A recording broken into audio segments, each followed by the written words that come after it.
संगठन मंत्री मूवमेंट कल की आज की जो प्रेस वार्ता जहाँ रखी हुई है उसका एक ही मकसद है, एक ही विषय पे रखी है कि ये जो ऑनरेबल एमएलए बलवंत सिंह मनगोटिया जी ने जो बिल असेंबली के अंदर लाया मंदिर संरक्षण के लिए, तो वो हमारे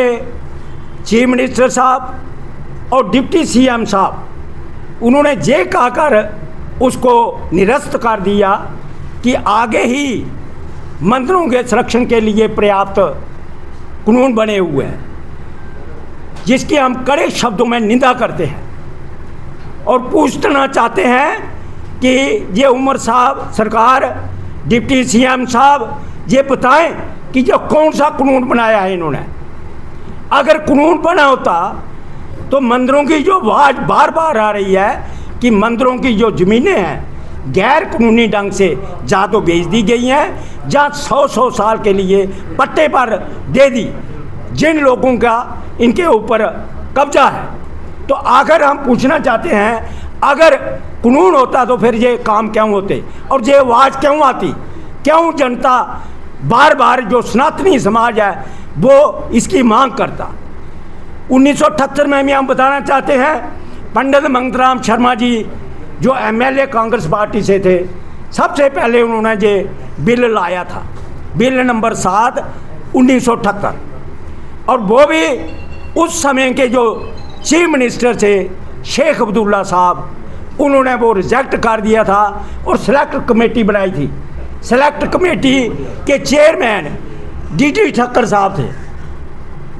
और डीटी ठक्कर साहब और जो हिंदुओं के एमएलए थे वो सेलेक्ट कमेटी के मेंबर बनाए। बाद में वहाँ जो समझदार जो पहुँच वाले लोग थे जिनका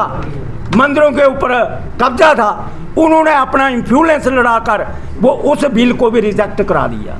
जो एक सोची समझी साजिश के तहत हुआ है। हम चाहते हैं कि उस बिल को दोबारा उजागर किया जाए और जो बलवंत सिंह मनगोटिया जी ने बिल लाया है उसको पास किया जाए। और हम मांग करते हैं सारे सनातन समाज को कि इसके लिए आगे आना होगा, हमें एजिटेशन करेंगे इसके लिए हर समाज को, हिंदू समाज को खड़ा होना होगा। अगर चर्च सोसाइटी के लिए कानून है, अगर गुरुद्वारा प्रबंधक बोर्ड है जहाँ उसके लिए कानून है, जहाँ वक्फ बोर्ड बना हुआ है उसके लिए कानून है, तो फिर हिंदू समाज के जो सनातन समाज है उनके मंदिरों के रख रखाव के लिए सशक्त कानून क्यों नहीं है। एक माता वैष्णो देवी अलग बना दी, बाबा अमरनाथ अलग बना दिया, अलग अलग बोर्ड गठित हुए हैं, एक ही बोर्ड क्यों नहीं। हम चाहते हैं कि ये सारे बोर्ड दोबारा रीऑर्गेनाइज करके मंदिरों का एक ही बोर्ड, सनातन बोर्ड बनाया जाए, जिसमें हमारी गौशाला की भी रक्षा हो, संस्कृत विद्यालय भी बने और जिसमें हमारे सनातन समाज का प्रचार प्रसार भी हो और उसकी बेहतरी के लिए काम भी हो। यही हम मांग करते हैं। हम फरूक साहब से ये दोबारा कहना चाहते हैं कि कृपा करके इस बिल को पास करें, ये बड़ा ज़रूरी है, क्योंकि कुछ लोगों ने अपना कब्जा जमा कर इसकी जो प्रॉपर्टी संपत्ति है वो कौड़ियों के दाम बेच दी है। इसकी जांच होनी चाहिए, सीबीआई जांच होनी चाहिए और एक कमीशन जो है वो गठित होना चाहिए। 1947 में इन मंदिरों के साथ क्या क्या ज़मीनें थी और आज क्या उनका स्टेटस है, ये जनता के सामने आना चाहिए। जय हिंद, जय भारत।